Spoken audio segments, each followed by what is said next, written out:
are back. Welcome to the final video covering the FA Cup third round. Today's video is going to be covering all of the remaining fixtures taking place tomorrow on Sunday and the one final fixture taking place on Monday. That is again, of course, assuming that these fixtures do end up going ahead. It's even colder today than it was yesterday, and I believe we've already lost a couple of games taking place today. In terms of rearranged fixtures, I'm just going to take the predictions forward that I've already given, since the rearranged fixtures look like they're going to be Tuesday and Wednesday during the week. So it's only going to be a couple of days respite between the two games when they should have been played and when they're actually being played. So I'm not going to redo a video for all of the rearranged fixtures. We'll just stick with the predictions that we've already given. But as I said, we're here today to talk about the remaining FA Cup third round fixtures. So before we get into it, as always, if you haven't done so already, please do consider dropping a like on this video. If you do enjoy my prediction series, subscribe to the channel if you're new around here with notifications turned on so you don't miss out on the next predictions video that we've got coming up for you, which will be Monday morning's Premier League prediction video for game week 21. So without any further ado, let's skip ahead to the prediction screen where you'll see that we have 8 more fixtures to go on Sunday and then finally on Monday. And we'll start things off with the opening game of Sunday, the 12 o'clock kickoff between Hull City and Doncaster Rovers. It's Championship versus League Two. However, over the course of the Christmas period, these two sides have actually had identical runs of form. 2 wins, 2 losses, and 1 draw in their last 5 games, respectively, with the latest game for the two sides firstly being Hull's incredible comeback against Leeds to draw 3-3 in the Championship last week. Meanwhile, Doncaster were losing at home to Port Vale. But to be fair to them, their away record this season has actually been pretty decent, which has also included winning on both of their 2 FA Cup first and second round matches so far, both away from home. So it's a pretty interesting one to call, especially given the fact that Hull are struggling in the Championship and Doncaster are doing pretty well in League Two. Again, when you're trying to talk about sort of team lineups, for me, the side that needs to be prioritising league position more is Hull. Yes, Doncaster are just outside the playoff spots at the moment, so they're going to want to get themselves back in there, but with Hull in the midst of a relegation fight, I think they're the one more likely to make wholesale changes. I think it's going to be a tough one. I think it's going to be a tight one to call. I'm going to go for a 1-1 draw in normal time. However, with Hull having the stronger bench available to them, I think they're the side that are probably going to end out coming up on top in the end. So I'm going to go for a 1-1 draw in 90 minutes with Hull taking it in either extra time or penalties. From 12 o'clock, we move half an hour forward to the game probably at most risk of being called off tomorrow. It is Tamworth taking on Tottenham Hotspur, our first National League side taking part in the FA Cup third round this week. Not the last, we will get to them shortly. Technically, Tamworth are the lowest ranked side left in this competition. I say technically because they actually have a game in hand on Dagenham and Redbridge, who we will talk about earlier, who are just 1 place above them in the league. And if Tamworth win that game in hand, they will go back above Dagenham and Redbridge. But as things stand, they are the lowest ranked side left in this competition. And they're taking on a Tottenham Hotspur side who are going to be absolutely full of confidence so far after finally getting themselves a good win this season against Liverpool, no less, in the EFL Cup. But realistically, let's be honest, that's not going to have much bearing on this game, given, firstly, there's a massive North London derby coming up in midweek, and secondly, I'd be surprised if Ange Postecoglou plays his first team players against the National League side in the first place. That being said, you just don't know with Spurs at the moment, with the amount of injuries and the illnesses and all the stuff we spoke about before that EFL game. You just don't really know what sort of side they even have available to play at the moment, let alone having the ability to then rest key players. So, who knows, there could genuinely be a chance for Tamworth here. So far in the competition, they've beaten Macclesfield, Huddersfield and Burton Albion. So, they're done all right to get here. They've beaten teams higher up than them, obviously, in this FA Cup so far to get here. But to make the sort of jump from the likes of those teams all the way up to the side of the calibre of Tottenham, I think you're probably asking a little bit too much of Tamworth here. Who knows, though? They've got the home advantage if, of course, the game does go ahead. I'm going for a 3-0 victory to Spurs. On to a whole host of 3 o'clock kickoffs then. And speaking of the North London derby, the other half of said North London derby. Arsenal take on Manchester United, which has to be the biggest fixture of this FA Cup third round. Two multi-time winners of this competition. A huge rivalry, of course, over the course of the years. But I will do my job as a football predictor first before I then get the biased hat out for this one. And that is that after Arsenal's game against Newcastle, they ended a run of 14 games unbeaten.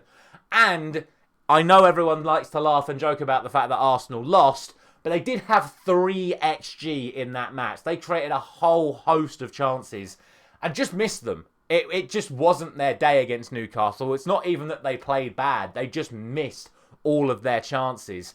That said, Manchester United, of course, got that massive draw away at Anfield. They were inches away from getting a massive win at Anfield, but the fact that they did draw means that Manchester United are now winless in their last 5, and of course losing the previous 4 prior to the game against Liverpool. And let's not also forget that Manchester United have already lost at the Emirates 2-0 so far this season after the set-piece nonsense that they were hammering in that game. What I would say is, when it comes to the team selection, as a Manchester United fan, I already know that Ruben Amorim has said that Bayanda will be in goal instead of Onana. However, I do think there is a good opportunity that we'll see a lot of the first-team regulars in Manchester United's side compared to Arsenal, who have their North London derby a day earlier than when Manchester United play next. And Manchester United's next game is at home to bottom club Southampton. So there's a lot more chance to see a stronger lineup from Manchester United, I think, than there is for Arsenal. And Arsenal did lose to Newcastle, and Manchester United got a draw at Anfield. So I am literally putting the bias hat on for this one. And for any Arsenal fans watching, you get one of these when you win a Champions League. So let me know when you get one of these. And I'm going to go 2-1 Manchester United. Look, Arsenal absolutely should be considered the favourites for this. But I wouldn't call myself a proper Manchester United fan if I don't think we can go to the Emirates and get a win after what I've seen from these two clubs over the last 7 days. So I'm going for Manchester United as a Manchester United fan. But with everything I've said, surely Arsenal should still be considered the favourites. Keeping things at 3 o'clock then, it is now Premier League versus League One. It's Crystal Palace taking on Stockport County. And it's actually the side that are in a lower position in their league table at the moment that's on the better form. Crystal Palace are actually on a much better run of form than Stockport County at the moment, despite the fact that Stockport are 7th in their league and Crystal Palace are 15th. Obviously, Palace come into this off the back of some very good results. They're unbeaten in their last 3. They drew with Chelsea last time out. Meanwhile, Stockport are actually winless in all of their last 4 matches, which has seen them drop out of a playoff spot in League One as things stand. So I don't think there's really much to say in terms of Stockport getting something from this game. We've already seen on multiple occasions so far this season that Oliver Glasner is willing to put his first team out in the cup competitions. He was doing it consistently in the EFL Cup and was only narrowly defeated by Arsenal in that competition by playing his full first team. The only reason why they could consider changing that sort of ethos going into this is because Crystal Palace's league game in midweek is a massive relegation game with Leicester. So I think they don't want to risk the likes of Eze, Mateta or any of their other key players, Mark Gahey, especially surrounding transfer speculation as well, on an FA Cup game like this with a huge game against Leicester coming up. So you may see a couple of the big names missing, but I would still expect a very strong lineup from Crystal Palace coming into this.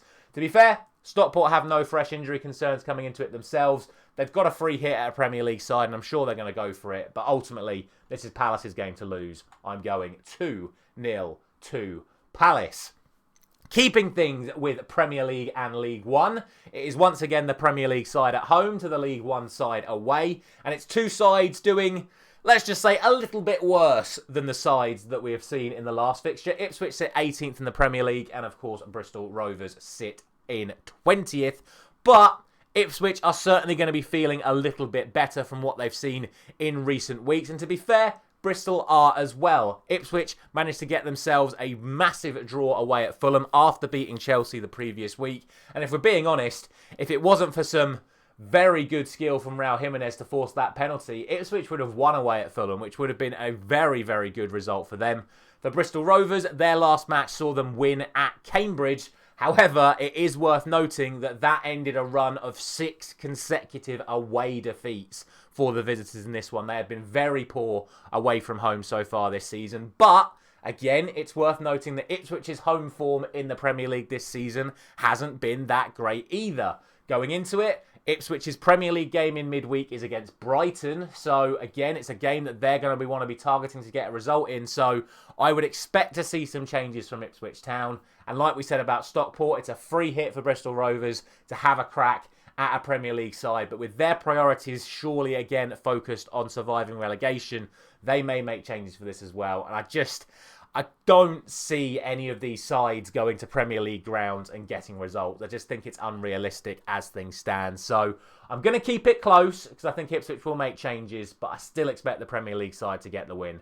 I'm going for 2-1 to Ipswich Town. And then the final 3 o'clock kickoff sees 5th place in the Premier League, Newcastle United, taking on 12th place in League 2, Bromley. Now, it has to be said that both of these teams right now are in a really rich reign of form. Newcastle, obviously, as we know, absolutely flying. 7 wins in a row, multiple clean sheets in that time. But Bromley, despite losing at the weekend to second place Crewe Alexander, were actually on a run of 10 matches unbeaten. So they've been playing some really good stuff. They've been working their way up the League 2 table. And literally, like I say, they came up against the side currently in second and did go down. And they lost a player due to a red card, Kamari Grant, in that match as well, which would have definitely contributed. And that, of course, means he is suspended for this game. For Newcastle, they're going to have the likes of Fabian Schär available after being suspended in the Premier League and the EFL Cup matches over the last couple of weeks. But again, I would expect them to make some changes here going into another Premier League game in midweek. There is a bizarre situation surrounding their goalkeepers at the moment where obviously Nick Pope is injured and it looks like they've agreed a deal to sell Dubravka despite Pope still being injured. So Vlachodimos will probably be the goalkeeper for this game anyway, but maybe now going forward as well. A bizarre situation with Newcastle. Even if they make changes, even if Bromley go for it with their strongest side, I would still expect Newcastle to win this, especially being at home as well and the run of form that Eddie Howe's in. He's definitely going to be targeting this competition as well, given the fact they've already got a foothold in the EFL Cup final. I'm going for a 4-0 victory to Newcastle. The final game on Sunday then sees Southampton taking on Swansea City. 20th place, bottom club in the Premier League, Southampton, taking on a mid-table side in the Championship in Swansea City. It is worth noting, of course, that Southampton did get promoted from the Championship last season, so we do have a recent head-to-head record between the two sides. And I can tell you that in both fixtures last season, Southampton were victorious over Swansea, 5-0 at home and 3-1 away. But this is where it gets incredible in that those 2 league victories over Swansea last season is more league victories than they've managed to accomplish in the Premier League so far this season. So it has really been a torrid time for Southampton in recent times. However, for Swansea, it's not been the greatest run of form recently, but it's actually their away form that has been their saving grace. So it's only 2 defeats in their last 6 away games, and with how poor Southampton have been, there's definitely chance for an upset here. The priority, in my opinion, for Southampton should actually be a cup run, because realistically, I think the fans will have accepted that closing the gap in the Premier League is probably already an unrealistic task. They're so far adrift already that for the sake of saving their season, it would probably be quite nice for them to go on a bit of a cup run. So I think they should target this game as a game that they should be trying to win, especially given the fact that their next 3 matches in the Premier League are Manchester United, Nottingham Forest, both away, and then Newcastle at home. So realistically, Southampton are not going to be getting any Premier League points over the next few weeks. So getting themselves on a bit of a cup run might be a priority for them. We'll see. I would just expect Southampton to win this. So I'm going to go for a 3-2 victory. Both sides have been involved in high-scoring matches over recent weeks. So that's why I'm going for that. But as I say, Swansea have a very good chance of getting a result here. And then the final game of the FA Cup third round is the Monday night match between Championship Millwall and National League side Dagenham and Redbridge. And look, Dagenham and Redbridge have already got victories in this competition over the two of the top sides in League Two this season.